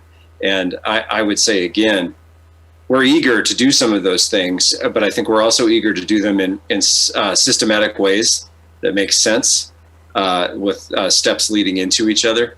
And sometimes that's where we can run into problems is initiating. We know the benefits, we know the attributes of the community. It's the details of how we link those things in a way that makes it attractive for visitors that sometimes is where the real challenge is. And I know that's the work we're going to keep doing. So I'm pleased to hear there's going to be some future discussion about action steps. If there's anything else, let's hear it. Yes, please, Carrie. Can I just chime in just based on that? I think I'm always aware with groups that when they come together and they have these rich conversations and they make their recommendations, and then there's this kind of waiting, like, now what, right? And they were aware of, single-handedly, none of them could kind of lead the charge to implement these things. A lot of these recommendations are much bigger, even if they're to kind of form a group. All these people have their multiple day jobs too. So it was exciting to see. I always want to give groups hope that like the recommendations will go somewhere. And so it was really exciting to see, hear Scott chime in and say in concrete ways, yeah, we can tackle this within 6 months, or we can tackle this, we can pilot this one thing now, and then let's follow up and see how we expand on it. So it was really exciting to see where there's capacity in the tourism coalition, in the tourism board already to get the ball rolling. And I would just encourage you all as city leadership to think, what are the ways that the city can lean in to supporting the effort too? The tourism coalition can take the lead on a lot of these things, but then there's other places where I think it's appropriate for the city to take a lead. And I'll leave that to you of what the ways that staff feel like they can take on some of these pieces, and what there's budget to support, because obviously there's that component and people's time, and how spread thin they are.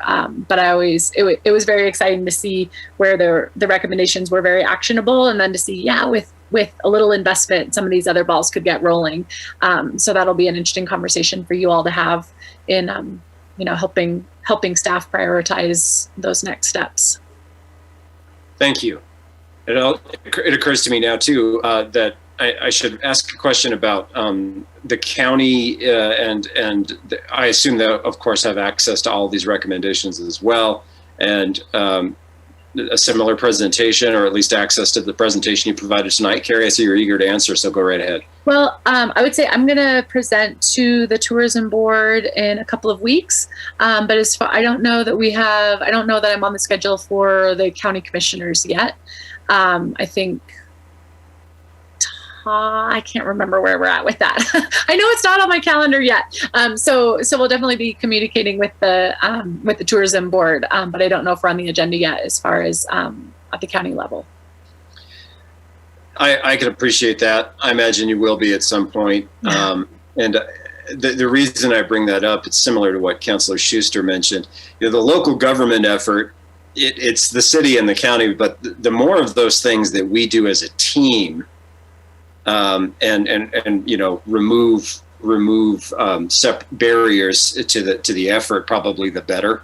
And yes, obviously the city itself, within our city limits, we have all kinds of components that fit into this, but a great deal of the outdoor recreation and connecting and streamlining that, right? It's the whole county. So as we keep saying, more refinement is part of the process, and that's been made clear throughout the course of the presentation. So we understand that. But yeah, be good to see the county perspectives, county policymakers' perspectives on this as well. And as Scott's mentioned a couple of times with the efforts at the minimum impact recreation, I know that can often be a concern when we discuss, we want to increase tourism, we want to get more people out enjoying these things. And then we also have that duty to discuss those things and those concerns with landowners, many of whom have properties that are adjacent to some of our prime recreation areas, and just making sure that all of those things are included in the discussion. I think it's all on the right track. Again, none of these comments are meant to be critical, just sort of processing out loud. how to make those next actionable steps and what that'll require. Because like you said, Carrie, that's really important. It's okay, we have the ideas, we spent a lot of work talking about them and with the stakeholders. So now what? So what? Now what? And we need to move on some of these things. Other discussion. I'm kind of filling in the blanks here, council members. I know you have input. All right. Well, I guess my question would be this, probably for you, Carrie, and also maybe for Councilmember Harrington. What do you envision as the next group of meetings focusing on, and when? And I think that might have been touched on a little bit, but I'd just like to cover it again. Yeah, we're gonna convene kind of at the end of summer season, try to hit people up in the shoulder season where camping has died down, but skiing hasn't kicked up yet. So they'll come back together then. Part of that is a time to reflect on the Recreate Responsibly campaign that the Tourism Board is piloting now and thinking about how that can form the visitor education piece. Part of it will be checking in on the website and the digital marketing stuff that's been happening. Part of it is reflecting on events and thinking about what's the best way to structure and support kind of a toolkit or whatever it might look like for that kind of cross promotion and package deals and that kind of thing. So I think that those, off the top of my head, those are the ways that the coalition members see they still have a real clear role to play in coming back together and providing feedback on those things. At this point, that's as far as we have it defined, and we just have a tentative in the fall, probably October-ish, that we'll get everybody together again, and then see where they want to go from there. Thank you. Mr. Mayor, I would add one piece to that, just because I am not sure when otherwise it might come up. I think another way that this group could be highly functional between now and the next meeting or into the future is, it is a group of people that really want to work on these things, that have sort of, for a variety of reasons, an interest in this going well, and being sort of carried out in the best way possible. It's a group of people that's really looking for a way to organize. But it was sort of one thing that kept coming up, as Carrie mentioned earlier, was there wasn't sort of a capacity for these people to necessarily take on like something dynamic and large themselves, or even sort of chair a committee, even to that extent. So I think for us as a council and the staff that's on the call, this group is interested in volunteering and in participating in things that the city may be working on, and I'm sure the county as well. We just really need to reach out and activate them. I think that would be a helpful way for this committee to continue as well. That would be useful to us and them. I can piggyback on that too, that people were very interested in continuing to support efforts and inform efforts, but not necessarily having the capacity to chair a committee or whatever else. There's a parallel process happening in other counties. And I was visiting with one of the facilitators for those efforts recently, where I was kind of comparing notes, like what's your group doing, and how we can learn from one another. And one of her group's findings was how much ideas need a champion. You can come up with the greatest list of ideas ever, but if you don't have a champion who can really push something forward, whether that's as a volunteer or from a position that's their job, that things tend to fall flat. So I don't know what that looks like. When I looked for volunteers, like who might want to head up a committee, there was a lot of like, oh, I got this thing, I'll shut off my video on Zoom for a little bit. So people were reluctant to be the champion for a lot of these things, but we had tons of sign up of like, yeah, I would help. Like I have a big spreadsheet where everybody kind of checked the box of like which efforts they would be willing to chip in on. So if there is capacity, where somebody can be the champion, whether that's the tourism board or somebody from the city or the county or whoever else, that there's capacity to be the champion. We've got a lot of people that are happy to get on board and excited about it, and would be thrilled to see that happen. Yeah, a couple of thoughts about that. In so much as the outdoor recreation opportunities, particularly with the focus on the responsible recreation opportunities, are here, it seems like there's a lot of interest from conservation groups to partner with these sort of outdoor recreation and travel and tourism opportunities, because when you increase the interest of people going out to enjoy things in your natural environment, it also raises the appreciation and the interest towards conservation efforts. And it seems to me like there are some grant opportunities that may exist out there. And the reason I bring that up now is because of the capacity discussion. There are a lot of people that know a lot of things and have a lot of good ideas, but they also have a lot of other responsibilities, and so they're unable to focus. And so you're always interested in building capacity. And obviously we have a tourism organization that does have employees, but they have a lot of responsibilities as well. So I'd encourage some investigation of those opportunities for whoever it's relevant to, probably all of us, to look into those things, because I know those things match up. Outdoor recreation and conservation groups are natural partners because of some of the things that I mentioned, and probably lots of others that I don't even know about. But it seems like a good idea to investigate.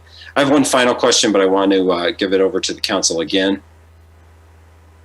Okay, everybody's letting me really run with it tonight. I'll take it. And that is, the University of Wyoming is a tourism driver in our community.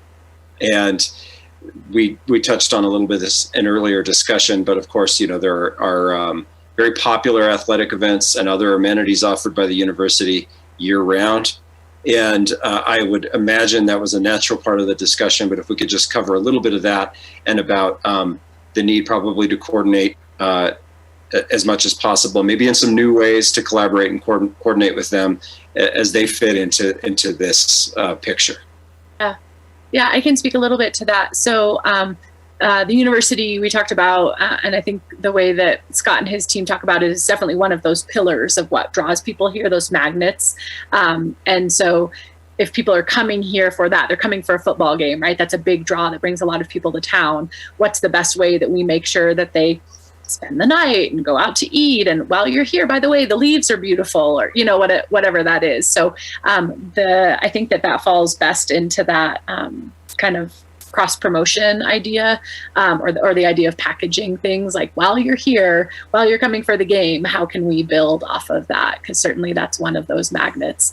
And also, if you're coming for, I think that can go both ways. If you're coming to look at the birds at one of the wildlife refuges outside of town, how do we bring you in so you can also see the museums on campus or something like that? So I think that can be a reciprocal thing. And it's just about those partnerships and kind of packaging those things together.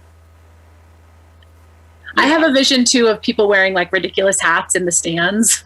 When we talked about the tourist ambassador thing, my first thought was like the people that you see at airports or whatever who will like shepherd you around. It's like, we need those people walking the stands and like passing out coupons or whatever it is. So that's not the idea of tourism ambassador that's in the plan, but it's still an idea I have. I'm not supposed to add ideas to group, but I got really excited. I was like, oh, they're gonna have crazy hats. Anyway. Well, yeah, for what it's worth, personally, I think goofiness has a lot of merit. Yeah, and I know there is private sector coordination with the University of Wyoming, yeah. And again, it's not like these things aren't happening at all. Yeah. But it's sort of, how do you then weld that with also all these outdoor opportunities? Because there are times of the year, some of my favorite times of the year in this community, where you can do all of the above. Yeah. You can do those things in the same weekend. So if you're gonna come down here from, Powell or Casper anyway, mm-hmm. To go to the game, and of course you probably, you might get a place to stay. That's kind of a natural addition, and you're going to go out to eat. That's a natural addition. But what about taking that drive around, or going up to Vidavoo, or some of those other things, and wedging that in there to kind of have that be this sort of, your all-inclusive Laramie and Albany County weekend. We want to promote more of those things, and and also, have you seen our shops? Go see the shops. Right. Exactly. Yeah. Well, it sounds like everybody's, brainstorming and generating ideas in the same vein here. So I think what we'll look forward to in the fall, and later on in the fall, is maybe to revisit this and see how some of that stuff might have been refined a little bit, and maybe there's the baby, and then how we can. I'm really a cute baby now. It melts my heart to see Ruby on the call now, because she was born right after our first, well, not right after, but soon after our first meeting, and she would appear sometimes. And I've got 2 little kids of my own. It just melts my heart to watch her grow along with the coalition's efforts. There are a number of very small children that are ancillary members of the city council. Yeah, we're all for it. Ruby's one of them. I think the youngest. And furry babies. I always like when the furry babies appear too. Yeah, they always have very firm opinions. All right. Well, if there's not anything else from the council on this, and I think it's been a good discussion, and we like to have this discussion. It helps us to highlight, the reasons why we're willing to spend our time trying to make good policy decisions that are going to help the local economy. Boy, nothing like a refresher on all of these things we have here in the community to help us remember some of that. I think we should turn it over to members of the public if there's anyone that wants to make a comment on this tourism effort. We've covered a lot, but that's because it's a really broad topic. I don't see any hands popping up, and that's okay. The city clerk doesn't see anybody either. So I think we'll digest this information. We'll get that other document that Councilor Harrington referenced. We'll get that out to people. And we'll look forward to the follow-up on this. And I just reiterate, I think there are probably some grant dollars available out there that might help build capacity, because I realize that's a huge problem. It's a huge problem for all the, government and, NGO and nonprofit efforts that are happening in Laramie and Albany County. There's a lot of good ideas. There's a lack of the resources to channel those in a really focused way. So we'll work on that. The group's recommendations, these really were, of all the great ideas they came up with, these were the tops of them. So as you consider things to invest in the future, kind of encourage you to look back at this list and consider kind of the return on investment if there were to be budget to support it, and also what are the grants that might support that type of work too. So. Well, Carrie, on behalf of the council, I just thank you for facilitating all of these meetings and working with our staff and members of the community. Council member Scott, same to you. It's a very valuable discussion. It's one that has to be revisited periodically so that we can assess those advantages and those amenities that we have here, and figure out maybe things have been missing in some of our efforts, or maybe more focus should have been placed. So it's a conversation probably that doesn't have a defined end, and that's okay, because it needs to be revisited on a regular basis as we look at new things. We didn't have Pilot Hill 10 years ago. We didn't have 287 in the same shape as Councilor Schuster mentioned 10 years ago. We didn't have some of the businesses that market to the outdoor crowd that we now have 10 years ago. So, I mean, these things have to be looked at. So we really appreciate the ongoing effort, and we look forward to hearing more in the future. I think seeing no further comment, we can close the work session. Certainly an opportunity for the last word on any of it. Okay. Well, thank you so much, and thank you for joining us, and we'll see you again soon. It's a good discussion. Good discussion. Council, let's move on to the routine portions of the work session now, and we'll try to tie this up for the evening before too much longer. We do have the city council updates and council comments period now. So whoever is ready to go, I'll look for the hand and we'll get started. Oh, okay, Councilor Doherty that time, and then we'll go to Councilor Gabriel, and we'll just keep going around as the hands come up. Councilor Doherty. I was at the EAC meeting, and we heard from Mrs. Oman's class, or the presentation that they did about litter. and it was very impressive. I encourage you to look at Laramie Litter Elimination Leaders blogspot. And they did a really good job, but it was pretty distressing to see how much litter they collected, and they really would like us to have the city council to move ahead to reduce single-use plastics. And I think EAC also had a statement about that at the meeting. And they would like us to, talk to businesses and put fences like drift fences to keep some of the litter from getting outside. So that was very informative. I think that's all I have. Thanks. All right. And that EAC you're referring to, just for clarity, of course, is our Environmental Advisory Committee. Probably everybody was on board with that acronym, but I feel like we should make sure. That's good to hear. And I know our staff and our council spent a great deal of time working on that. Just seems like 1,000 years ago, but it really wasn't. It was in 2019. At some point, it would be good to revisit that topic and hear from folks across the city what their views are on that. And I'm glad we were able to start with Mrs. Oman's class, who had sent a couple of emails to council members, including Councilor Gabriel, who I'll call on next for his updates. Thank you, Mayor. As all of you know, the county attorney resigned recently, and so they have a new county attorney in place. And we've been trying to work with the county on a memorandum of understanding for the Casper Aquifer Protection Plan. And since the county attorney was no longer in office, we had to kind of put that to a side. City Attorney Bob has sent out an email trying to get another meeting established with the new county attorney and other staff members on council. Member Cumby and O'Doherty are on that committee, along with County Commissioner Ibarra. And so we hope to meet here very soon to get a memorandum before both bodies that we could review and hopefully approve, because the county really wants to work with the city on the cap. And looking forward to that. Hopefully we can get something going here in the next couple of weeks. Just get that process moving along with the new county attorney. So that is my update. Thank you, Councilor Gabriel. I really appreciate that update. And I know that yourself and the other council members and members of the commission would like to keep the momentum on that issue going.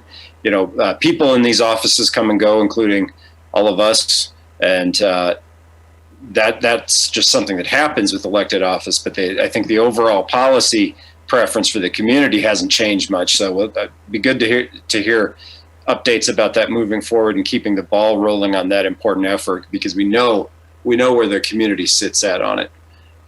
So thank you. That's good to hear about. And I was curious about some of the impact of that myself, so I appreciate it. Next updates. Councilmember Cumby. Yes, the Disabilities Board had a special meeting where we continued our planning toward having the obstacle course and a disability awareness event at Pride Fest. And so we're making good progress on that. And I would just like to remind council members that that will be June the 26th from noon until 5 is the event. And we will be setting up the disabilities course and an informational table at the basketball court. So thank you. Yeah, just something to chew on real quick as we consider the information that Councilor Cumby just gave us. It also strikes me that things like that are also economic drivers. That's something that we should probably remember. They don't necessarily have those types of events in every community, but they get people out and they get people participating in their community and going out to lunch and everything else when you're having those kinds of days and events. Just a thought I had just now. Other council updates. got to say, the quality of council updates this year has been surprisingly good, given that most of us are having our meetings on Zoom. It's good. That's why we have them. Any other updates or comments now? I think too, also. Yes, please. Reluctantly, Councilmember Somerville raises her hand. Go right ahead. Thanks, Mr. Mayor. I just wanted to share, I think everybody was copied on an email regarding some traffic concerns on 9th Street, or on Harney Street, I'm sorry, between 9th and 15th. I received a phone call from another resident today on that street who is requesting that the city look at pedestrian crossing lights. They reference the ones around UW at 11th Street, and then up at this resident actually asked for one, I believe it's like 19th and Harney, right where the power plant is for the university, that they thought that would be a good addition. They also told me that they thought there was something wrong with the green light at 9th and Harney because it triggers and stays on for a long time when there's nobody in the turn lanes. So passing that information on, and I was going to send an email to staff too. Thank you. All right. Yeah.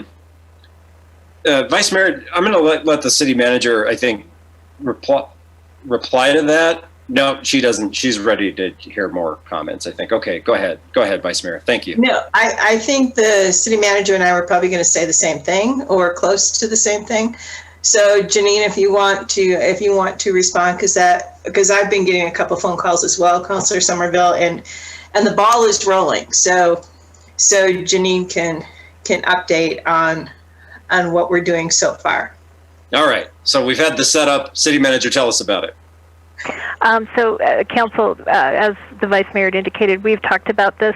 We're looking, having our signal tech go out and review signalization along Harney. I think what's happening is, and Public Works Director and I discussed today, we both agree, we have closures of 15th Street, we have closures on Reynolds, so we're just probably seeing more traffic on Harney and frankly on 9th as well as the community accesses roads that are open during construction season. So signal tech will go out and take a look at the light timing. We understand traffic may be queuing east and westbound on Harney for many blocks back during red lights at 9th Street. And then the Laramie Police Department is also deploying our radar monitor equipment there to determine if we have a speeding or enforcement issue. Councilor Somerville, with respect to the crosswalks at roughly 11th and 19th, we'll take a look at those as well. It may make sense to add the flashing lights there, but we'll let the traffic engineers and those folks work through that, okay? But certainly I think Harney is bearing a heavier load of traffic this summer. I expect that'll be somewhat temporary. We'll get back to hopefully normal when fall comes and we stop doing construction all around town, not just the city, but every other entity in town. Yep, that makes sense. That makes sense. Other comments? Councilmember Cumby? Thank you, Mr. Mayor. I'd like to ask City Manager Jordan if possibly that letter was shared with Chief Stalder, so that possibly in their patrolling, they're aware that there are some issues with speeding right now. Through you, Mayor. Yes, Councilor Cumby, Chief and I have discussed this as well. And as I said, we have some technology, which I realize I very quickly referenced but didn't describe, but where we can capture speeding data over a period of time and then really assess if there is a speeding issue there and then, sort of deploy in a smart way our officers to do enforcement. Sometimes when we deploy that, we will substantiate that there is a speeding issue there, and sometimes we substantiate that there is not. So we'll do that first. But yeah, Dale is on top of it, and he's taken a look.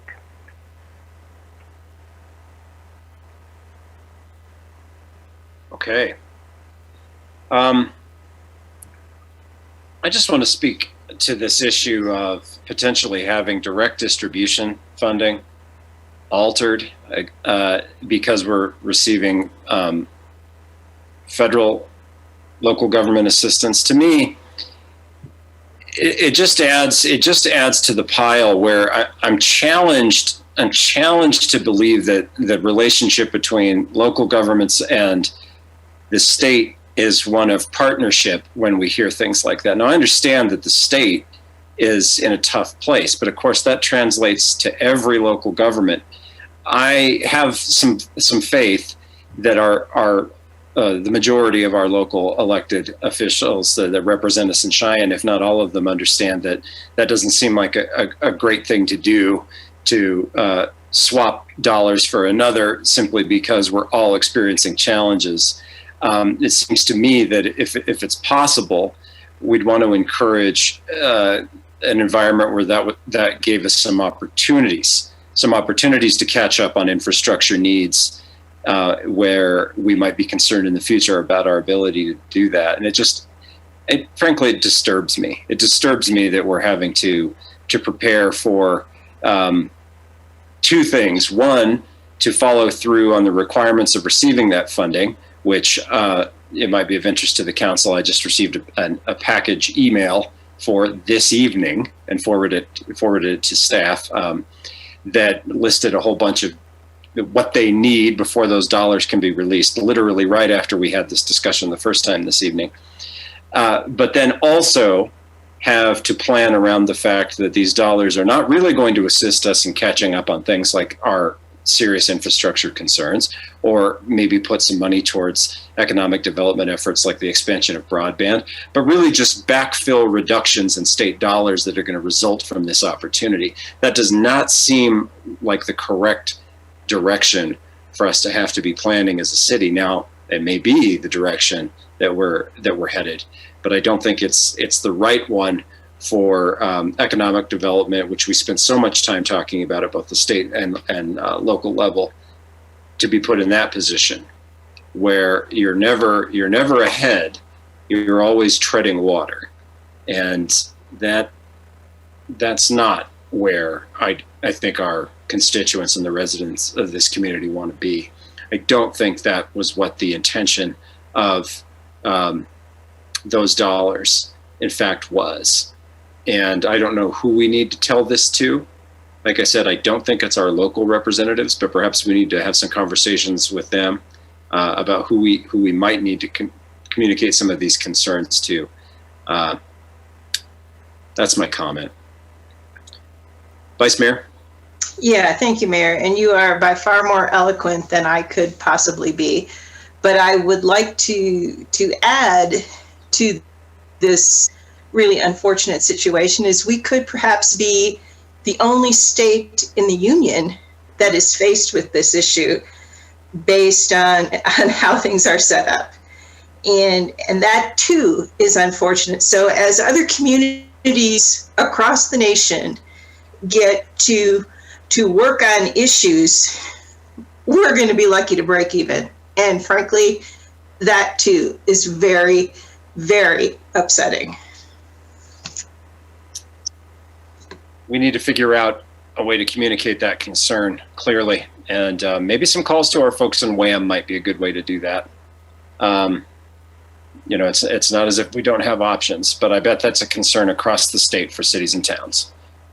That in mind, Councilor Cumby has generously offered to represent us at the upcoming WHAM conference in July.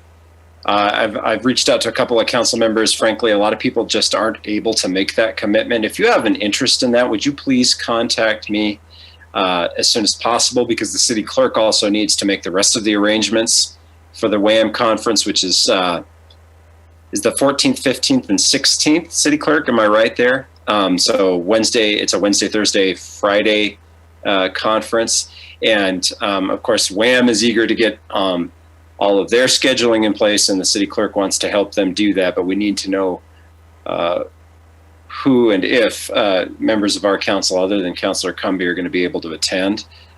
So if you're interested, please reach out right away so that we can get that off of the to-do list. City clerk, I don't know if you want to add anything there. I know they have a block of rooms reserved, but that's going away soon. So.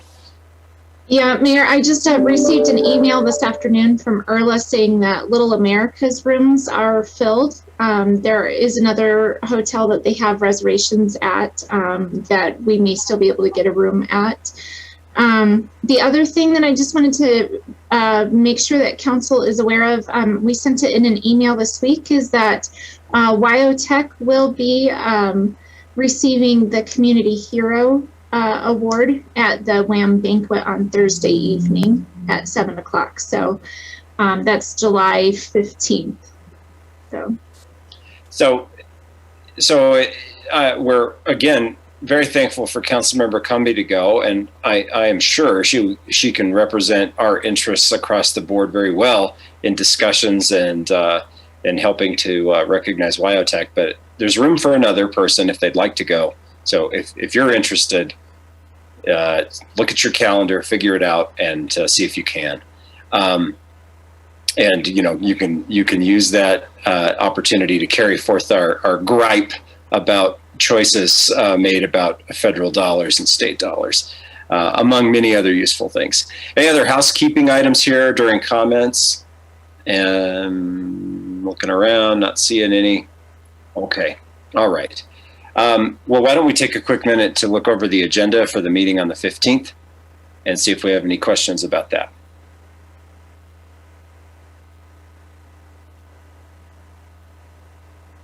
Yeah, please, Councilor O'Doherty. I didn't understand what the last item is. Okay. Go ahead, City Clerk. Councilor O'Doherty, are you talking about item 17? Okay. It has been a busy week, and so there have been a lot of changes to the agenda this week. So I do apologize, but originally we were putting this on the agenda to talk about the Gem City Nights events in front on the north side of the Laramie Plains Civic Center. We received communication this afternoon from Kimberly Middlestat that they have made some changes to their plans and will now not need the street closure. They're going to hold the music portion of the event inside the Laramie Plains Civic Center in Griffin Theater, and still do the other portions of the event in the Albany County Public Library's parking lot. So folks will be taking the crosswalks across the street and things to that nature. So they no longer need the street closure, but that was their way of addressing their neighbors' concerns about the noise and things like that, the street closure. So it's off the agenda. It is off the agenda. Yeah, we'll go ahead and take that off. We just kind of wanted to make sure we told you about it, since you've seen emails and things to that nature. Along those same lines, item 15 may get pulled off the agenda as well. We are currently working with Trey Sherwood. Again, it's been a crazy year. She has new staff, and we've met our own obstacles here. So we are working with Trey to see if we can do some additional outreach to those neighbors to see if we can bring that percentage up before next Tuesday. So we're working with that one still as well. Taking a little more time and working with partners to figure things out and keep the neighbors feeling okay. It seems like a great thing all the way around. So, Council, if this was a conversation that we were eventually going to have, one thing that occurred to me, it's not that I have any objection to street closures for events. One of the things that I was raising some questions to me was how many and how much we were talking about. I don't know if any of you had similar feelings, but it wasn't the idea of having an event where the street was closed with music. I think it was the frequency that was being proposed, because that was a little bit different than I've seen other events play out as. So anyway, I'm glad that they found a resolution. City Clerk, yeah, if you have something else. Yeah, just of note, I just thought I'd mention to you, we had another event organizer that made alterations this week as well, to mitigate concerns in the downtown area and stuff. So I just wanted to point out that a lot of these event organizers are working really hard to try to make these events work, but also be courteous to their neighbors. Yeah. People, agencies, organizations, they don't want to have these events and achieve what they're trying to through these events just to have everybody else, get real PO'd about it, for lack of a better way to describe it. So I'm glad to hear some of these things are getting worked out on their own. I'm glad that the city isn't having to come in and mediate these things. That's not really what we want to be doing. So sounds like things are going in the right direction. Councillor Gabriel, I saw a hand up. Yeah, Mayor and Council.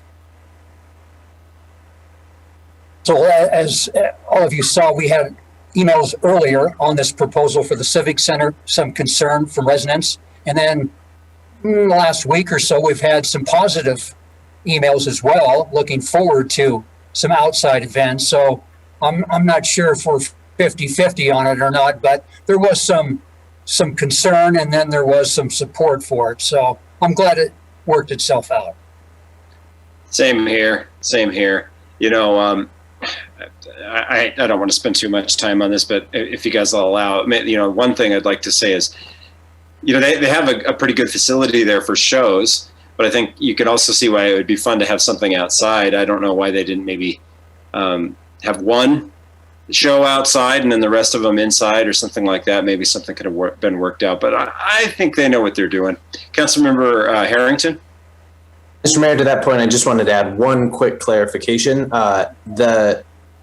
Just as like an overall thing that we all may have learned had this come to us, but the air conditioner is not functioning currently at the Civic Center. So an inside show in the summer could be warm. I think that's also part of this conversation, sort of like mitigate some COVID potential and not have hot shows. So anyways, that's an aside, but some potentially useful information. Yeah, I think it's totally okay, because we did receive so many emails about it for something that is not usually the kind of thing that we get a lot of emails about. So it's definitely okay to talk about it and cover it a little bit. Maybe it'll help us a little bit next time when something else comes up. That's a bummer to hear about their AC system. Hopefully they can figure something out. Okay, other agenda questions. We heard about 17 and 15.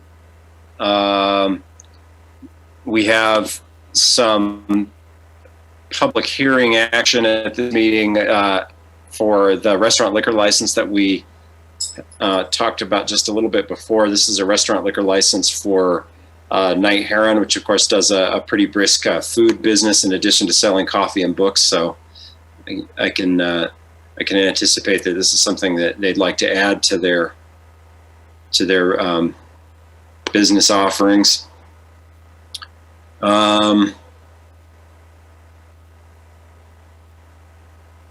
There's a permit for catering. Just looking for anything else that might generate questions that we could answer now as opposed to later. Item number 11, do we have everything, City Clerk, in order for that at this point, so that this will probably stay on the agenda and we can go ahead and, okay, yeah. She said that I did speak with Roxy briefly this afternoon, and she said that they're having a meeting again with the university, still ironing out the contract details. So we're hopeful. Okay. And there's plenty to discuss with those things, I'm sure. So we'll just count on them getting that all figured out. Okay, well, I don't see anybody else eager to ask any more questions or make further comments here, which is just fine. We're at 8 o'clock, one after. So if there isn't anything else, we can probably end our work session and close it out for tonight, folks. Lots of stuff. Oh, Councilor Doherty, yeah. Public comment? Yeah, public comment. Yep, public comment. Let's have public comment, if there is any, on non-agenda related items.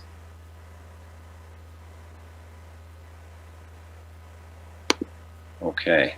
Well, we appreciate attendees to our meetings so they can hear about what's going on and help get the word out too. All right. Something else to keep in mind is there's always the possibility that an executive session could be added to this depending on how events unfold. I think we all recognize that. No word. Yeah. So we'll see.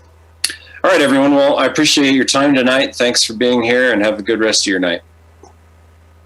Night, everyone. Good night.